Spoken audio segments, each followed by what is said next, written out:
Hai semuanya, Assalamualaikum warahmatullahi wabarakatuh. Perkenalkan, kami dari kelompok 4 akan membawakan materi mengenai prostitusi di kalangan remaja. Prostitusi atau yang sering kita dengar pelacuran merupakan salah satu bentuk penyakit masyarakat yang ada di negara kita yang sulit untuk dihentikan sejak dulu. Tak hanya di Indonesia, namun mendunia. Pada kesempatan kali ini, kami akan menyajikan materi prostitusi atau pelacuran di kalangan remaja. Pengertian pelacuran tersendiri merupakan cabang dari industri seks yang sejajar dengan pornografi, telanjang, bahkan segala mata pencarian yang berkenaan dengan eksploitasi aktivitas seksual dan pertunjukan yang berkenaan dengan seksualitas untuk menghibur orang lain demi mendapatkan materi yang dibutuhkan dalam kehidupan.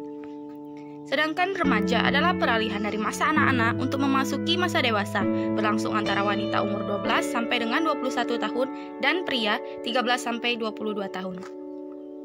Penyebab terjadinya prostitusi pada remaja ada faktor keluarga, faktor lingkungan, faktor mental kejiwaan, faktor pendidikan, dan faktor ekonomi. Prostitusi pada remaja, yang pertama ada faktor keluarga. Kurangnya perhatian dari orang tua menjadi faktor utama yang membuat si anak mampu terjerumus kepada prostitusi pada remaja. Yang selanjutnya ada faktor lingkungan. Lingkungan yang toksis akan membawa seorang anak menuju prostitusi pada remaja. Yang ketiga ada faktor pendidikan. Kurangnya atau rendahnya pendidikan akan membuat anak memiliki pola pikir yang instan, yang dimana dia tidak ingin kekurangan, sehingga dia memasuki prostitusi pada remaja, pada umur remaja, agar bisa memenuhi kebutuhannya. Yang selanjutnya ada faktor ekonomi. Kemiskinan berhubungan juga dengan yang pendidikan tadi. Seseorang yang rendah pendidikan akan menyebabkan kekurangan ekonomi, sehingga dia tidak memiliki lapangan pekerjaan lain, sehingga dia memasuki prostitusi pada remaja. Selanjutnya faktor mental atau kejiwaan.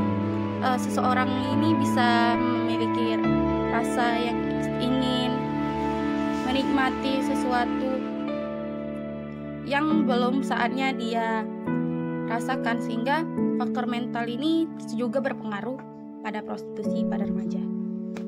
Adapun upaya mengatasinya ada usaha yang bersifat preventif, yaitu pencegahan. Seperti kita berikan undang-undangan untuk larangan peraturan penyelenggaraan pelacuran, identifikasi pemberian pendidikan keagamaan atau kerohanian, menciptakan bermacam-macam kesibukan dan kesempatan rekreasi bagi anak-anak puber, dan untuk menyalurkan kelebihan energinya.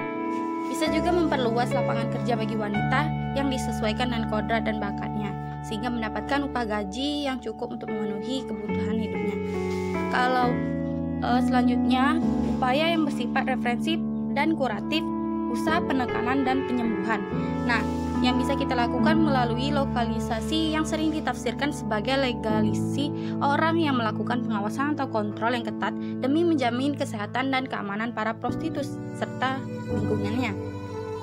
Yang kedua, kita bisa mengurangi pelacuran. Diusahakan untuk aktivitas rehabilitasi dan resosialisasi agar mereka dapat dikembalikan sebagai warga masyarakat yang susila. Kesimpulan yang bisa kita ambil pada presentasi kali ini adalah kita sebagai manusia yang bermoral dan bernorma harus bisa mengontrol diri agar tidak termasuk ke dalam lingkar hitam dan jalan yang salah. Semua orang pernah salah langkah, namun marilah kita sama-sama merangkul dan saling mengajak kembali ke jalan yang benar. Terlebih kita seorang kontrol sosial pendidikan masyarakat yang berperan dalam hal ini. Terima kasih. Inilah yang dapat kami sampaikan. Silakan bertanya jika ada pertanyaan. Wabillahi taufiq wal hidayah. Wassalamualaikum warahmatullahi wabarakatuh.